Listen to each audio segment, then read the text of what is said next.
I said it last week, and I'll say it again this week. This is turning into one of the most exciting title races we've had in a very, very long time. There was a clash of the Titans at the weekend, Liverpool versus Manchester City. It ended in a stalemate, which has left the title race, it's not even wide open. Anyone can still win it. But right now, Arsenal are top, and we're going to discuss the fallout from the weekend's results, some dodgy decisions, and some other things as well in the league. And welcome back to another episode of One Kick from Glory. I'm joined as always by Craig and Matthew. What's up? And we're going to start off with that game at Anfield. Jurgen Klopp's potentially last match against Pep Guardiola at Anfield. Massive game, 1-1 draw. Matthew, what are your just general thoughts about the match? And we're going to go into detail on certain instances, what happened and the kind of bigger implications of the rivalry between the two managers. But first off, what's your general thoughts on the match itself? It's fun.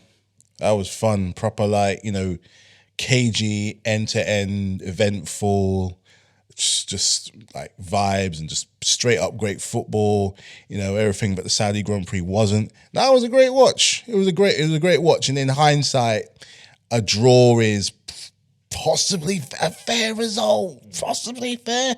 But you can't. It's a measure to how good these teams still are, or why they've won how many Premier Leagues in the last 8 years, back to back sort of thing. And just they're that good.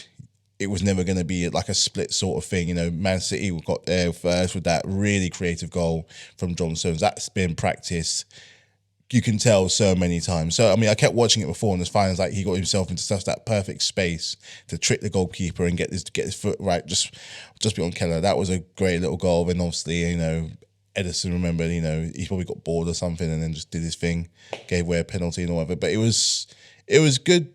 It was eventful. It was fun, and I think it's just a mark of what you want from a good title race, where you want your best teams going and just doing the absolute most for this title, because now it's early mid-March and we still don't know who's going to cross that line first. It's far too close to call. But then again, that's what you want. Normally, I think by this time last year, really with you guys last year, but normally City are 20, 30 points ahead of everyone else. So it shows the fact that it's taken them this long, really, for other teams to catch up and kind of match their pace a little bit, as, progress and a testament to just how good the Premier League can be. But no, it was a real fun game. Real fun game. No, it was definitely a testament to how fun the Premier League could be. And I do think, as this race goes on, we're going to really see who the best are and who the rest are. But I want to focus on one of the things you mentioned there, and it's about that first goal, the set-piece goal from John Stones. With Arsenal, we've seen this year the importance of maximising your set pieces. I think we're one of the highest scorers in the league this season from set-piece goals. Shout out to Nicolas Jovier. Great work he's doing. We had a previous set-piece coach. It didn't quite work out as well with him. In fact, we conceded a lot more goals than we scored. We solved those problems. But for you, Craig, looking back on the goal itself and obviously talking through, like Matthew said, and I think John Stones himself said in the interview post-match that it was something that they had worked on just, I think, 2 times in training the day before. It wasn't even like a thing they'd practiced for months. Just a couple times training. We said, okay, we'll see it in the match, we'll try it. And it paid off. But how valuable do you think it is having these set-piece routines and then being able to try them out in matches and then obviously coming off? I think it's a good thing to do, because nowadays in the Premier League, you have to find ways to score goals. With a lot of teams that will play 5 at the back and play low blocks, you have to find ways how to overpass the low blocks and just go and get a goal in. So I feel like what they do is set piece to Arsenal, for example. The Declan Rice will whip it in, or Saka will whip it on the right and Declan Rice on the left, and he kind of puts you got the tools left head, you got the best headers on the ball, you put them in the box. Anything comes out in the 18-yard box, someone can either put it back in. So it's easier to score goals from there. So yeah. So what was your take again, I guess, on that actual routine itself for Stones' goal? So I mean, like Matthew said, it was a great way to start the game. Great corner taken by De Bruyne. Ironically, the way how it was taken, it reminded me a lot of the quick corner routine they took against Barcelona. In fact, actually, I would even say it's probably identical to the quick corner routine that Trent did to Origi against Barcelona in the famous comeback in the Champions League. The only difference being that Liverpool's defence was set. It's just some brilliant movement in the box to drag the defence. I think it was Alvarez drags the defenders away from the near post area to leave Stones free. But how do you see it, Craig? It was a good tactical awareness and a good goal to score. I thought Liverpool did everything they could defensive wise. They couldn't do any better. They just Man City just outsmarted them in the defense and got a goal. And that's what you got to worry about. Like when you mark, a lot of teams like to mark zonal. I feel man-to-man marking is the best marking in the game. I don't think zonal marking is that. Sometimes it works, sometimes it doesn't work. I feel like if you have man-to-man marking, each player has a man to mark, you should be able to stop from scoring a goal. But it was a smart move. It was a smart move from a good tactical awareness from Man City. They caught out Liverpool, and then Liverpool caught out Cold, and they scored. So yeah, that's interesting. For you, Matthew, man to mark or zonal marking, which would you prefer on a corner? Well, considering what we do, it's always going to be man to man because it's certain characters you have to watch out for, especially when you go in, like, Man City aren't known, apart from say like someone like Haaland, outside of that, there aren't many, and maybe even Stones or someone like that. As far as headers of the ball, like clear headers of the ball, there aren't that obvious. Whereas for Liverpool, you can think of Nunez, you can think of Van Dijk, which to what I know quite well. You've also got, McAllister could probably do it. There's probably more headers of the ball in that Liverpool team there is in Man City. But coming from a perspective where I'm in goal, I much rather prefer a man-to-man because with zonal, there's far too much space for one person to occupy at any given time, and the minute you leave your space, you are exposed. And sometimes you see it in games where a player, even with the best teams, will have a space exposed so badly, and you're wondering why. How did they get there? And you saw it, even though they weren't necessarily doing it in the game. You saw times. I think it was it who? I can't remember who it was. It might have been Man City where he got himself completely free from his man, and he just had all the space in the world. And how did he be a bit more accurate? The ball's going in the back of the net. So I think man marking is always going to be the best. Don't get me wrong, you can still lose your man, but at least then there's that.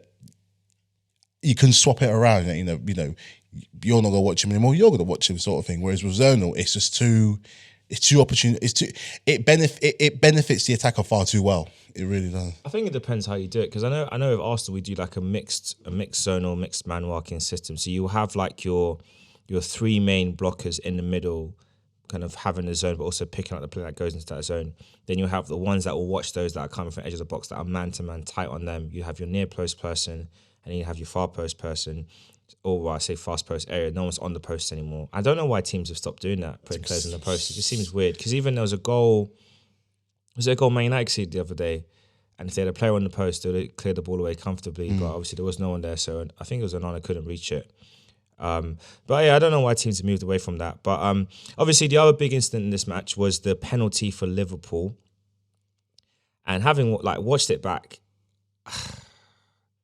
On the one hand, and obviously off the back of it, Ederson's now injured, so he's going to be out for up to 4 weeks. He'll be fit for Arsenal. We've been here before. But so he's potentially going to miss that match, but I think he'll make it. So the ball was passed back by Ake. Not enough power on it towards Ederson. Nunez, sharp as a light, runs after it and gets a good touch onto the ball first. And then Ederson just swings like a donkey and kicks everything but the ball. Took him out. Like, even the way how Nunez went over, I just thought he's wiped him out here, or that's a great dive. But obviously, he wiped him out clean. But for you, Matthew, like as a goalkeeper, talk me through your thoughts on seeing that incident unfold. Well, first of all, I'm getting mad at my defender at that pass for one, because you're putting me in so much pressure. And, any player around, Nunez is there at the time, is going to smell that danger. So I'm already compromised.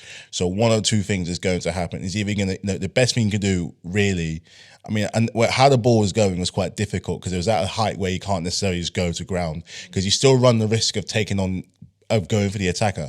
But at least if you get enough of a touch on the ball and praying VAR work in that favour, it shows you're going for the ball instead of the man. It's a risk. It's an occupational hazard as a goalkeeper when you're going for it. That is going to happen, But it's also a case of just being that little bit more proactive to that it's happened.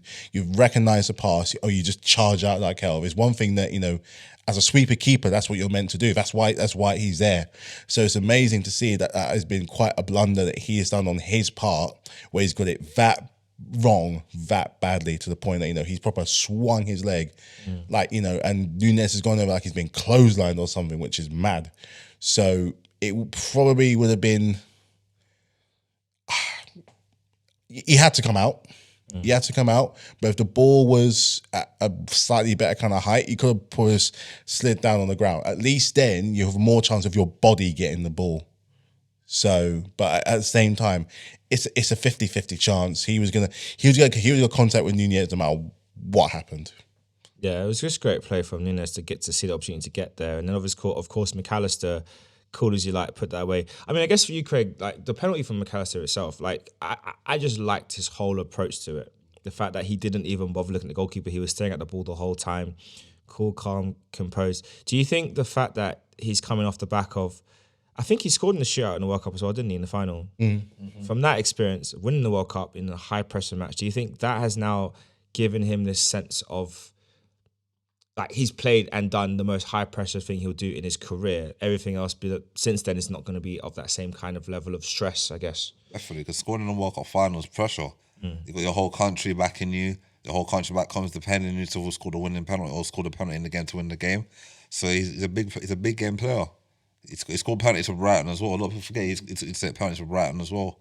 So he's got that composure, and he knows what he's doing. And I feel that he's scoring that penalty was a good penalty to score at that pressure time. Because if he had missed it, Liverpool could have lost the game. And do you also think now going forward, when Salah's back fully fit, should he be off penalties now for the good? I feel they can rotate like what Arsenal do. Odegaard sometimes, Saka sometimes. But I think McAllister's got a good record of penalties. Salah penalty record is up and down because he scores them. He's missed a lot. He's missed some crazy ones. He missed against us. He missed a lot of penalties. Injury is still kind of like playing on him a little bit. Yeah, but I still feel that McAllister will be a good shout for a penalty taker for Liverpool. So yeah. So we'll see what happens with that. Obviously, yeah, talking about penalties, we have the other big incident as well in the match, which was the coming together between Doku and McAllister. I'll start with you, Matthew, then you, Craig. What's your thoughts on that incident? Pen or no pen? To me, that's a pen. His leg is... I know he got the ball, but his leg's up far too...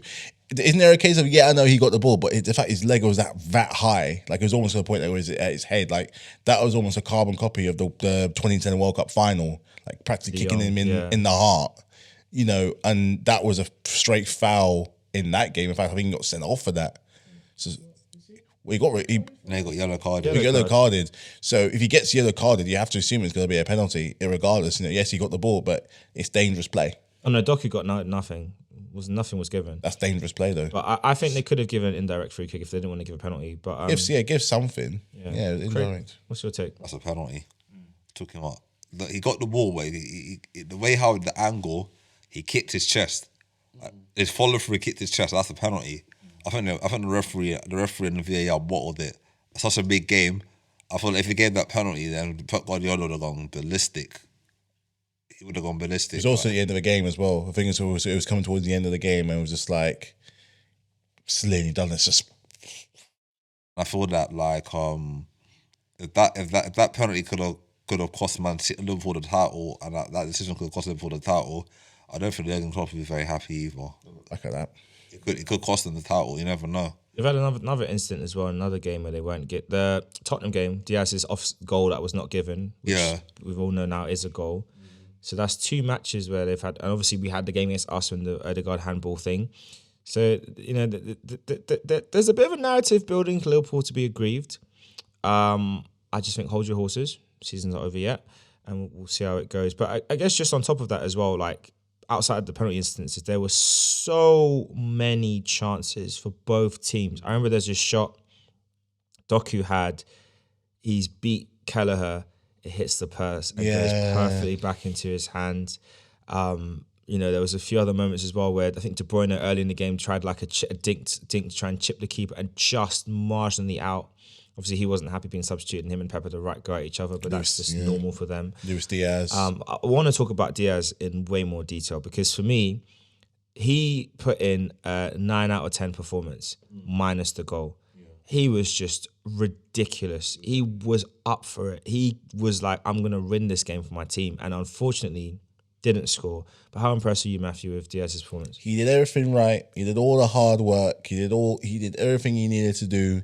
He just didn't get it in the back of the net, man. And it's just, you can see the frustration on his face because it's a high profile, trying to keep up with you guys. You've added a third team into this title race where it's like no one looks like slipping up. And to be fair, even after this result, considering how the points have worked, no one's really slipped up. It's anybody's race from here on in. And he was working like an absolute dog. And he's taken on that role, I think, for Firmino's gone, Mane's gone, Salah, we don't know how long will it be there much longer. He's making a claim for being, the man that's going to take on that kind of responsibility, and he displayed so much of that in droves yesterday, and he deserved a goal. He really did deserve a goal, and it's a shame he didn't get his reward. I guess for you, Craig, what's anything you want to add about Diaz and how he's performing, not just in this game, but across the season? Liverpool are offering a new 5-year contract, timed on to the end of his career. I know he's like 27, 28 now, but give him a new deal that'll end to the end of his career, because he's the kind of guy, like when he first came to Liverpool, he was like, before he had that bad injury, he was a problem. I think last season he struggled a lot with injuries, in and out of the team and injuries. But this last couple of months, he's just been stepping up every game he's played. Look at the way how he roasted Kyle Walker. He sent Kyle Walker. I've never seen. Kyle Walker's one of the top right backs in the league, hands down. And the way how he just twisted him in and out, I went past him like it wasn't there. Martin, take note. Yeah, spinning around. The way he got the ball, he went past 2 players. I think he went past. Yeah, I saw that. Yeah, he went past 2 of them. Like they tried to stop him, couldn't stop him. And I thought he got to try to cross the ball, and it kind of went a bit. But I'm telling you, like Diaz, man, he's a problem. The next Liverpool manager, build your team around him. Do you feel like when you watch him, he gives you shades of the first 2 seasons Sanchez at Arsenal? Not the last few, because the last few I think Sanchez went up another level. But does he remind you of like the first 2 seasons of Sanchez at Arsenal? Definitely, 100%. Him, and he reminds me a little bit of Robin as well. That running ability where you can just run at players and and he can score important goals. Remember when Robin first came to the Premier League and he was just scoring them goals like for fun. Every time he got that, time. Then he had that injury, and then he came back and he was a bit slow. But then once he got his rhythm again, he was scoring goals again. I'm telling you, Diaz is a good player, a very good player. He's been a very good signing for Liverpool, and one player that they're definitely going to want to, like you say, hold on to for a long time to come. But obviously, one of the biggest things about this match, and Jurgen Klopp said it himself, it was just a Premier League classic, and it was an amazing battle. And he said it's probably one of the best matches they've had between the 2 teams, Liverpool and Manchester City, and a match that I think we can definitely look on as like the perfect advert for the Premier League, because I wouldn't say, there was definitely good phases of play for both teams, and either team deserved to win. So I think a draw truly was a fair result. We can argue about the penalty all day, but at the end of the day, Man City hit the post a couple of times. Liverpool hit the crossbar, I think, as well. So anything could have happened. But we know with Jurgen Klopp and Pep Guardiola, this rivalry started off in Germany, Borussia Dortmund versus Bayern Munich. And I think Klopp won 1 league title over him. And then Pep dunked on his head a few times. Klopp came to Liverpool. Pep said, wait, I'm coming. Pep came to Man City and reignited their rivalry. And of course, he's won more Premier League titles than Jurgen has in England and in Germany.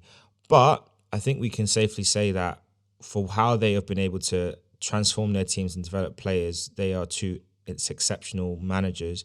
For you, Craig, to start off with, like, how do you think this rivalry over the years, how would you rate it, and how highly do you regard both Jurgen Klopp and Pep Guardiola? I rate it like Wenger versus Ferguson is up there, that rivalry, because when Wenger first came to Arsene Wenger first came to Arsenal, he got under Ferguson's skin a lot, and then obviously his first full season at the club he won the league. Then after that, Man United were winning, then Arsenal won it again, and they done the unbeatable season. So I feel like that rivalry. I think if you want to put, like, you would say that Guardiola is like Ferguson, and you could say that Klopp is like Wenger when it comes to just the way you balance it out, yeah. And how he's won trophies and all that. Where the comparison of squads, money spent. Obviously, Man United spent more money than Arsenal in those days. And then same with how Man City spent more money than Liverpool. But they've always brought entertaining. They were always the top 2 challengers over the years. Only exception of last season, Liverpool didn't challenge or compete in Man City. But every season since Klopp and Pep in the Premier League, it's always been them top two every season.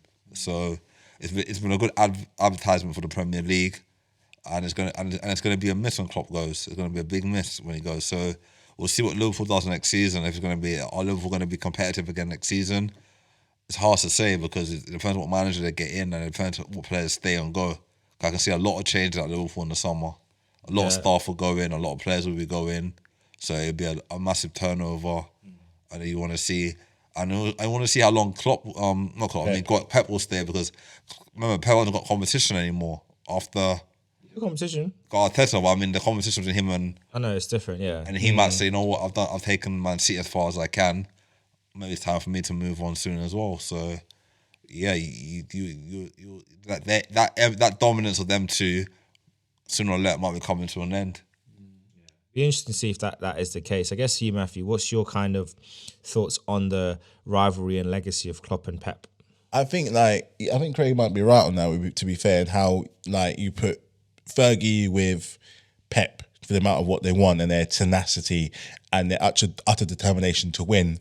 Whereas we have someone like Klopp, like Wenger, they didn't just change the way that they played, they changed the philosophy and they kind of embedded themselves in the area. Remember, the reason why you have the Emirates is because of Wenger. The reason why the whole of Liverpool is vibes right now is because of Klopp. And in relative terms, like, you know, how the kind of teams, there's a sense of homegrown between the two of you, where like Liverpool, Anfield is still a cornerstone of the community. And even though you moved to the Emirates, the remnants of Highbury down the road still part of your old school community in the terrace houses, corner, that kind of thing. So there are parallels there between the two of you, whereas like Old Trafford back when it was to the Etihad now is as a symbol of absolute power and dominance. Like they're meeting together like David and Goliath sort of thing. It's a reason why any sport, Formula One, football, rugby, it's what makes sports good in the first place. And if anything, there's kind of a mutual respect between them two. They don't hate each other. They frustrate each other, and they're like rivalries and stuff like that. But there's a respect there. There's a you'll look at each other. They'll look at each other like old friends.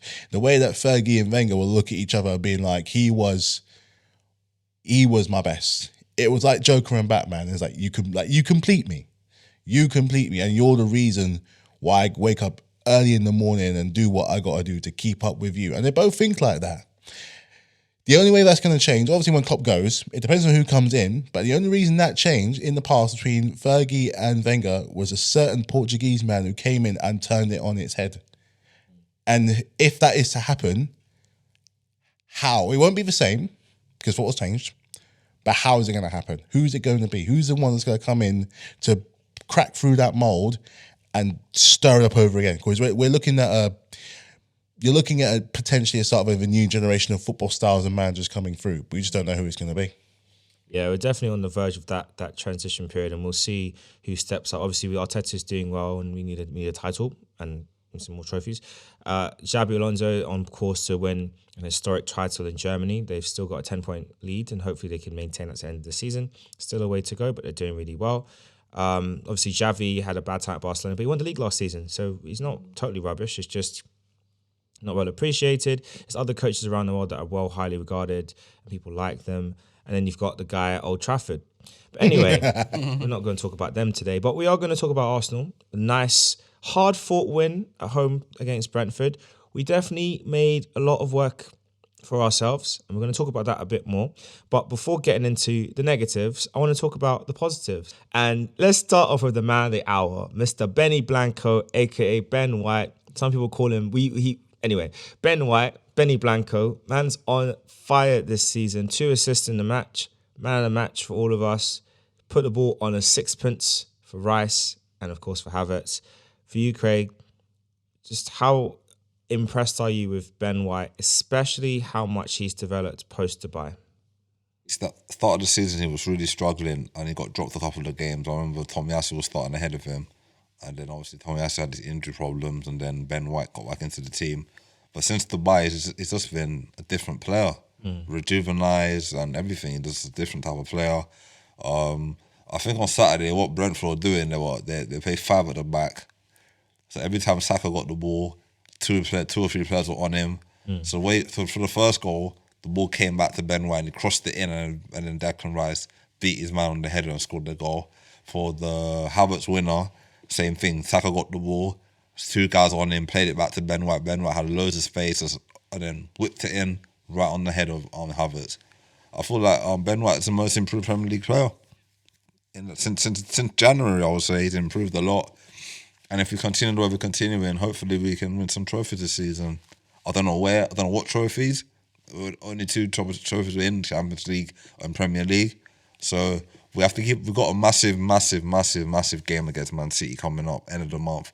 I think it is. Yeah. That would definitely determine where the Premier League, or it could determine where the Premier League goes. If we avoid defeat there, because we haven't beaten Man City at the Etihad for a long time. If we go there and avoid defeat, and we win the rest of our games, we could maybe win our first title in 2004. But we have to avoid defeat against Man City. We can't lose to them at Etihad, because it'll just damage our confidence. And I feel that Man City will be too strong. If they win that game, they'll go on and just blitz teams here and there. But Man City are in three competitions. They're in the Champions League, FA Cup, and Premier League, and they're getting a lot of injuries as well. So that could be a factor in their season as well, when they got to play more knockout games and their squad, and they could test their squad. But Guardiola's a genius when it comes to rotating his squad. So Arteta has to be a genius when it comes to rotating his squad now, between now and the end of the season. So we just have to make sure we do the right things. In certain games, like I know Saka was upset he got taken off against Sheffield United. In some games, you might have to, if we're 4-5-0 up, you just got to rest your players and take off players and give other players a chance. Because you never know. There'll come a stage in the season when you need, your sub bench will be very important to now end the season, when you're playing 3 games in so many in a month, and you have to, you know what I mean. So you have to really go for it. Yeah, we'll see what he does in particular, because I think he has to just kind of measure things out quite well. I do want to talk about Ramsdale's match, his performance. You know, we had a 2 good, we had a 2 bad, classic match today moments. But Matthew, let's talk about the good first. We'll get to the bad. He had a save he had to make against Ivan Toney in the second half, I believe. Long ball play up towards Toney.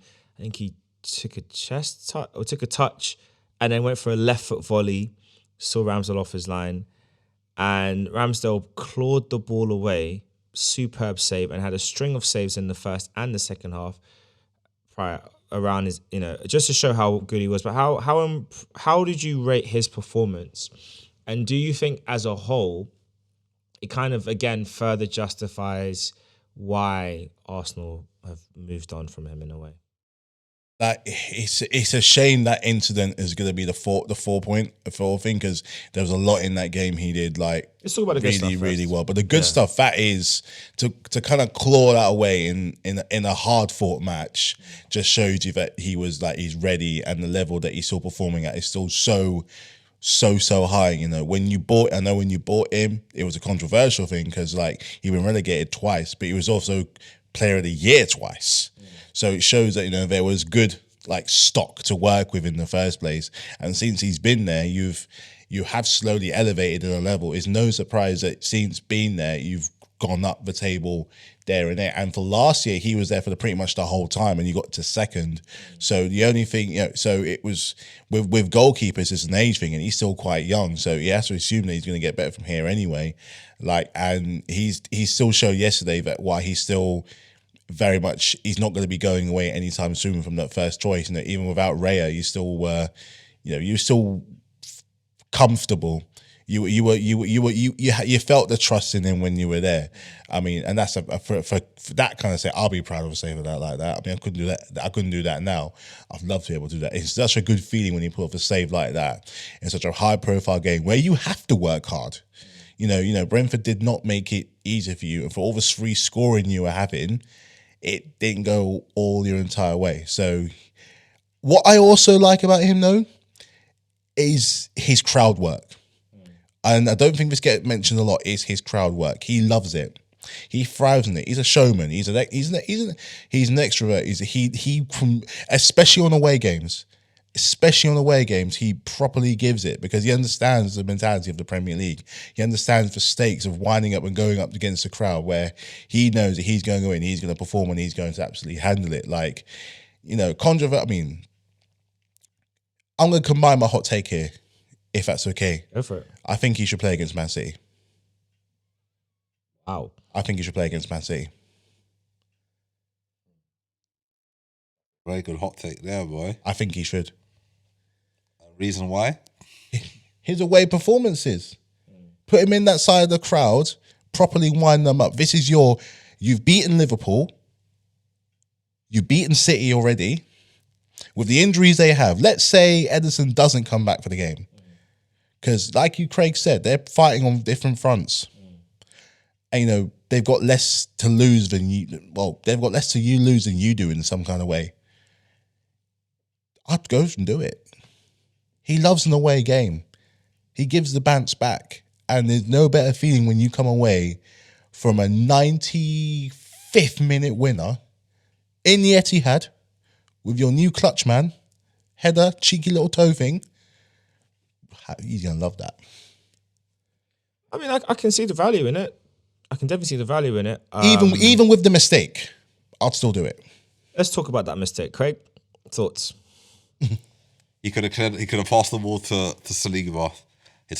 He took so many extra touches, like he wanted to have a ham sandwich or something. He took so many touches on the ball. I'm like, okay, he got the ball back. They played the ball back to him to recycle it. He could have played the ball across to Saliba. Saliba could have just cleared it out and it would have been half time. He took a touch and then Whistle saw him. Whistle just creeped up. And then Creepers just creeped up on him.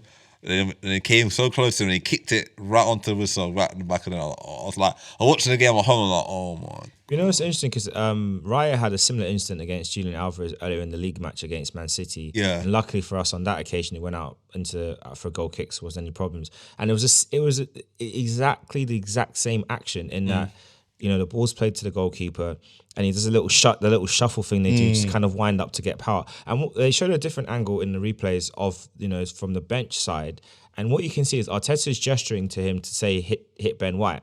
So he was obviously winding up to just dink the ball towards Ben White, and in that time, the move broke down. The pass on was to Saliba, but he didn't take it. So it's unfortunate, but it just had to happen to him, didn't it? But you have to respect his mentality as well, because a lot of people would have been so crumbled. Yeah, not this guy. He's a big game player because he came back and made 2 world-class saves. Everyone talks about the Tony save, but he forgot about the Collins save. The one that was going right and he just tipped it over the bar. That was a good save. That's a lot of mentality to come back from something like that, which could have very easily dropped you a lot of points. But the fact that he still stayed and produced another good save after that just shows that, if anyone's going to do it for the big time, it's going to be. I'm not saying that Raya's bad, and never I'm saying that, but like, you've got you've got a luxury that very few clubs in the Premier League have. You've got 2 starter keepers. Yeah, You've got 2 starters. I don't think Ramsey's going to be the end of the season. I think Ramsey's gone in the summer. 100%. I think he's gone. Maybe. Would you keep him, Matthew? Would you keep him as an option? I'd have him. Or would you? So for Arsenal going forward, do you think Arsenal should keep both Raya and Ramsdale for next season? If you win the league, yes. If you win the league. If we don't, my eyes wandering. or to just move him on? Raya's been playing more for you, and Raya seems to me is going to be more of an issue if he doesn't play. Whereas with Ramsdale, who's been around, he's had a good stint at Arsenal, good stints, performances at Sheffield and Bournemouth. Another club will have him. I personally would keep him for 1 more year, especially if they're not sure about Okonkwo and Carl Hein. If they feel like, because I rate Okonkwo very highly. He's done well at Wrexham. He's done well in 2 loans. So I think for me, if they feel Okonkwo is ready to step up into the group, then it could be Raya, Hein, and Okonkwo as third choice. And then actually between Hein and Okonkwo, they can fight over who's second choice. You sell Ramsdale. If they still feel like they're not quite sure about him, then I would say to Ramsdale, look, pre-season, I want you to fight. Yeah. Show me that show me why you should be our first choice. And then do it by that. And then maybe do what Arteta said he was going to do this season, maybe do that better and say, okay, this is how we're going to do things. We're going to rotate you guys, but we'll use the cup games as the switch point and just be like, you get 5, switch point, you get 5, switch point. I personally thought the reason why it didn't happen this season because we got knocked out of the cups early. I think if we're still in the FA Cup and still got further in the League Cup, then Ramsdale would have had more games. He would have had more games, but how Arteta put it was that he was going to rotate between them in game state, and that's not that was. He I don't think he that's hasn't ever lived up true. to that. He hasn't lived up to that. And maybe the situation where it wasn't possible because of other circumstances. Maybe in matches they looked at the statistics and thought, you know what, we're just more secure with Raya. If we keep changing it, we're just not going to look as well. And obviously, I remember when the cup games Ramsdale had. I think the Liverpool game, I wasn't impressed in the cup. I was not impressed. I know the goals weren't all his fault, but I still wasn't impressed. I think his performance was not great on the night. I think he just looked very nervy, and I just didn't like it. So yeah, we'll see what he does longer term. But talking of transfers and players, obviously Ivan Toney tried to audition at the carpet. I think at one point at full time was saying something to Gabriel, I'll speak to you inside. Man, go sit down outside, bro. Speak to him inside. We were outside.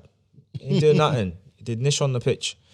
But for you, do you think that, because I mean, I've heard lots of talk from people online that Arsenal are not going to go for him in the summer anymore, that we've kind of closed that door. Do you think that, and some of that is the implication that it's because of some of the comments he's made and some of the general behavior in all these interviews and stuff, but do you think that he might have inadvertently priced himself out of a great move to a really good club? Not saying Arsenal, but do you think other clubs like maybe Man United, maybe a Liverpool, maybe even you guys, although I know your money situation is weird, but do you think looking at it now they might be a bit cautious of going for him, or do you think someone will say, nah, we'll take him because of his quality? I think for Brentford's sake, they don't want to end up how they end up with. If I'm them, for Brentford, I don't want to do with Tony with what Crystal Palace did with Zaha, where when the opportunity comes in, you cash in at the perfect time, you let your talisman go, because he will go. I mean, you're on the wrong side, unfortunately, of relegation. For as hard as you're trying, you're I don't think they're not safe in my book. They're not safe, and I think they know that. And when you have a player like that who's not going to play in the Championship, who doesn't really deserve, as controversial as he is and as troublesome as he is, he doesn't deserve to be playing at that level. He should be playing higher. They'll be looking at it thinking a bid will come in and we are going to have to take it, and we can't hold him back. We're not going to end up like a London Rivals where they tether him down so hard he ends up leaving on a free, whereas really it could be opportunistic to go and spread it around the club. Because if you look at other teams around the Premier League where they've cashed in on their talisman and they've spread it around the club to their benefit, you look at the likes of Brighton, who spend very little and get millions in return. And at the point now, Brighton are actually ahead of us in the table speaking.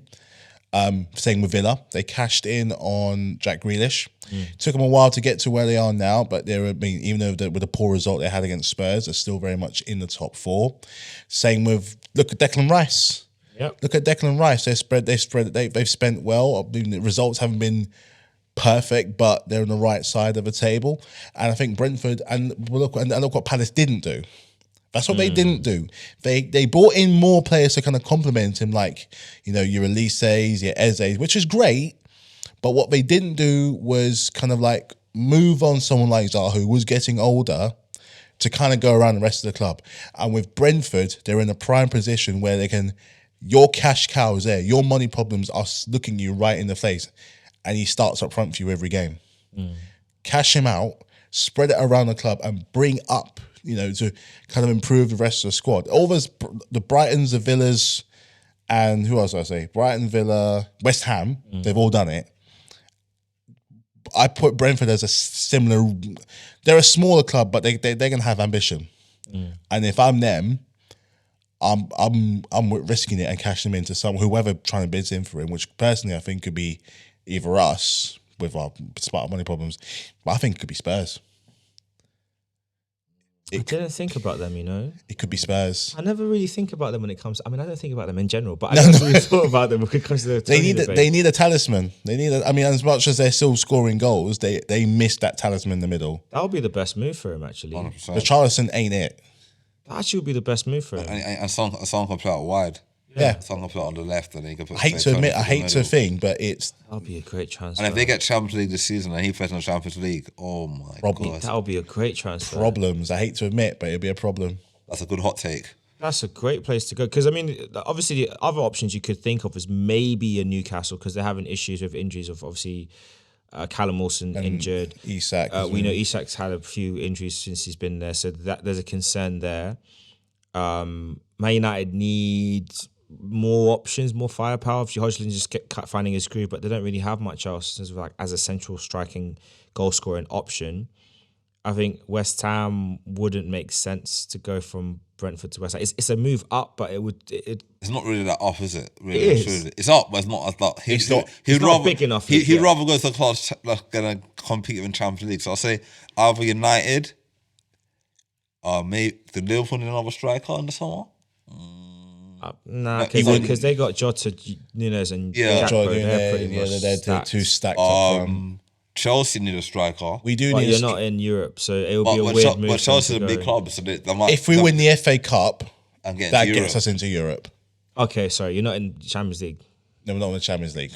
But which is what he wants, though, isn't it? Arsenal, that ship is sailed. I don't think he's gonna go to Arsenal. Yeah, that ship sailed. So I was Tottenham. It's Tottenham, Villa. Tottenham or Chelsea. Villa don't really need another striker. They've got Watkins. To add on to that, imagine Watkins and Tony as your front two in a European run. It could be like him having a Aubameyang and Lacazette again for Emery. I got Emery. Yeah, that would be. He could run it back. And if Aston Villa get champions next season, that's a lot of revenue in the club. They can go and buy whoever they want. Because I remember when they had oh no, his name was Portsmouth. Sorry, but yeah, that'd be a wicked. But then, having said that about Aston Villa, one of the points I did want to talk about is this, profit and loss thing that they've got in the Premier League, where you can only spend a certain amount of your revenue on players, and actually that would affect Aston Villa, it would affect Newcastle, because as the rule currently stands, and people were saying that for next season, potentially one of those two clubs, if they make the top four, might have to sell one of their big name players that they've brought through their academy, because of the way how the system works, which I really don't think is fair, considering how hard it is to break into that top six. Artificial top six is really only a top five, and then Tottenham. It's very difficult to break into the top bracket of the team. So I wonder, what's your thoughts on that? Like, for them to try and get there, because Newcastle had a great run last season, got into the Champions League, didn't have the best Champions League campaign, but I always felt like it was a learning curve for them. And they were in the top four for a while this season, and they had a bad run of form, dropped way out of it. Right now, obviously, Villa are in fourth on 55 points. Tottenham are in fifth with 53 points in the game in hand. Man City are in sixth on 47. So anything can happen. Then West Ham behind them, and then Newcastle are way down. So anything can happen. But for you, Craig, I guess, what do you think about all that? I don't think it's fair. It's not fair at all, because I mean Newcastle have to sell one their young player. Maybe I lose my little one is a good up and coming talent who broke through the season, done very well for the team.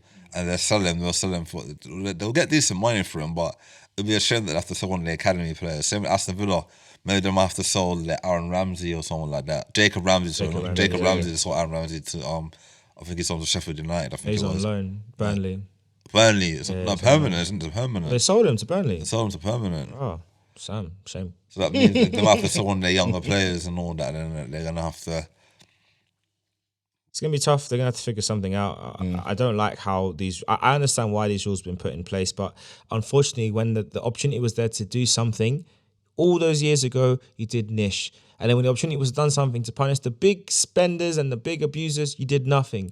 And then when the Americans came in at this man's club, you guys did nothing. So I'm sorry, I don't want to hear it now. It's not like, in a way, I'm kind of like, I get it, but it really isn't fair for teams like Villa, who are backed by investors, but have also kind of worked their way up because they've not just splashed the cash. In a way, it's kind of stopping Newcastle from going crazy, because, I mean, they have the money to do whatever they want, but this system is capping them. But it doesn't stop Man City from doing what they do. It doesn't really stop Chelsea from doing what they do. It doesn't stop any of us. So in a way, it's not right. It's not fair. There needs to be a better system. And in fact, one of the proposals that was put through on, I think Sky had a debate about this on their fan debate recently, was for them to say that owners have to put in, like, if you want to spend, say, £150 million, the owners have to put that money in and say, oh, well, this is what we're putting in, and we're going to spend that. Just in case if transfers fall through, the money's there. So you're spending what you have, you're not spending what you don't have.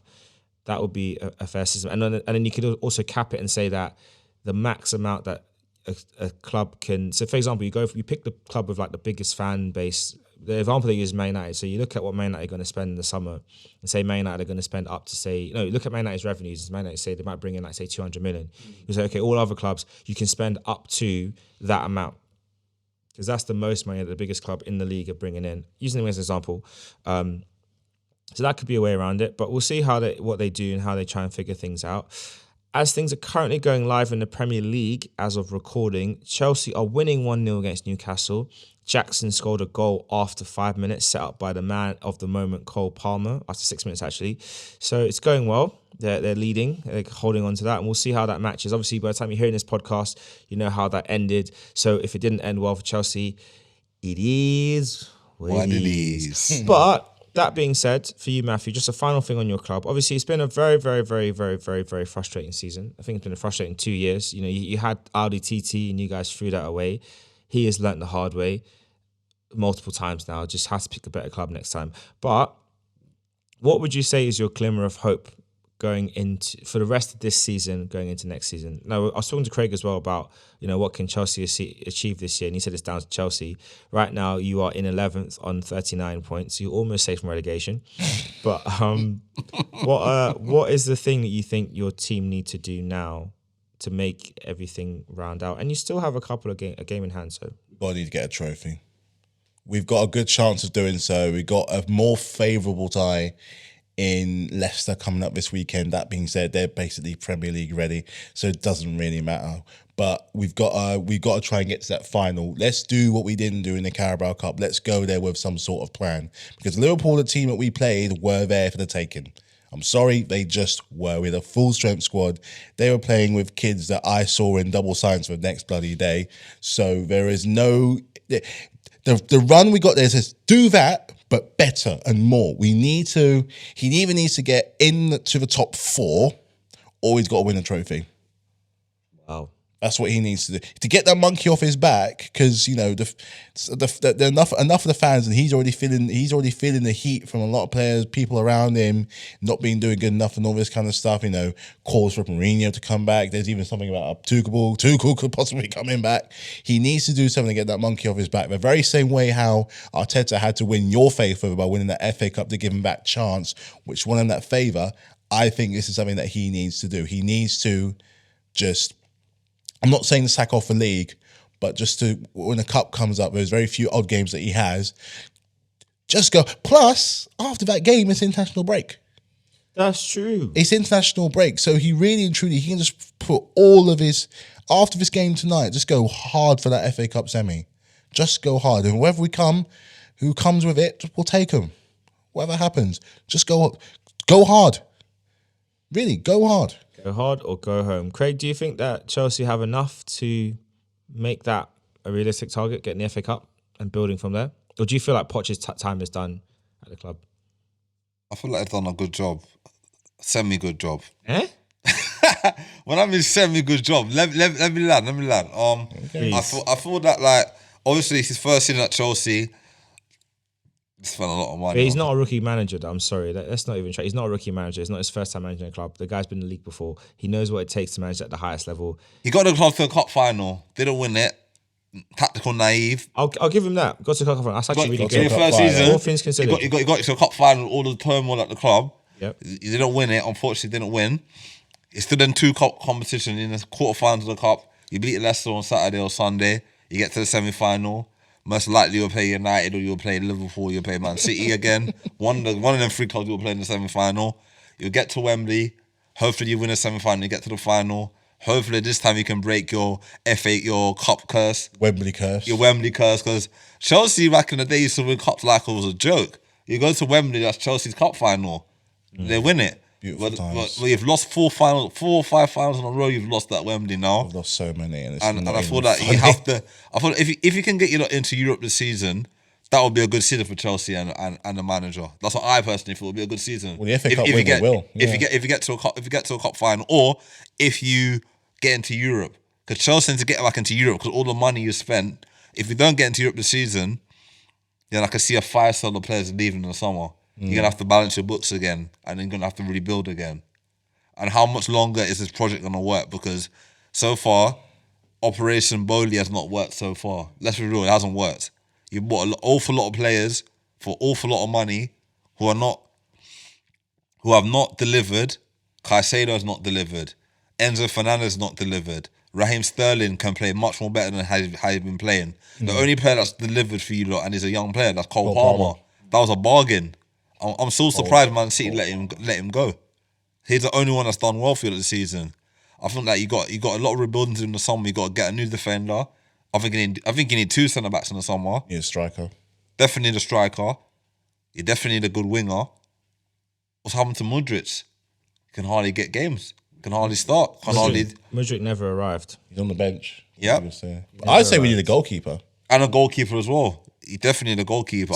So more transfers again. That's the solution to your problems. Just keep buying. You can't Hey, it works in the past. But Chelsea can't be wasted like throwing money at players every minute. Like this is not working. It will get to a stage where you can't do it anymore. The financial fair play will come into place. You might get a ban. You might have to get a transfer embargo. You might have to, you know what I mean? You might have to just look at your academy and say, no, let's promote some of the young players and give the young players a chance, like what Arteta did at Arsenal, where he got rid of all the big earning players like the Aubameyangs of this world, the Lacazettes of this world, and then he just started from fresh and brought in more his players that he wanted in the club. He wants. And maybe that's what Poch might have. But Chelsea have a bunch of young players. I mean, I hear what you're saying, and I agree digging into the academy more would be a good way around it, but you have a young team. You have one of the youngest starting teams in the league, and yet for some reason you're not developing as a squad.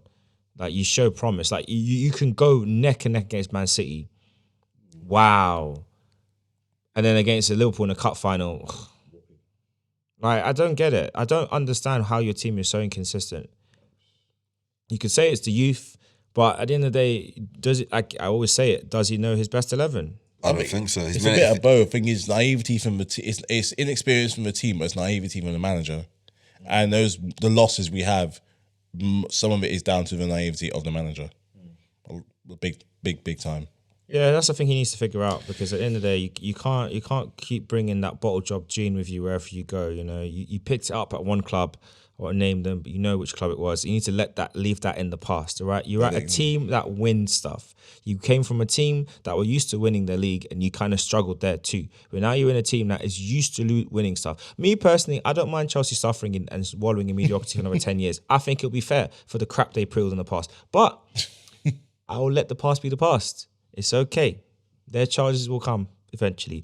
But anyway, that's it for us for this week's episode of One Kick from Glory. Let us know your thoughts on how you found this episode. If you're watching, drop a comment in the YouTube comment box. If you're listening on audio, drop a chat. Drop a comment as well, and rate and review them. And we'll be back again next week to discuss the FA Cup games and a few thoughts about the international break, which it's good for some teams, terrible for our teams. But anyway, we're back again next week. Peace. Peace.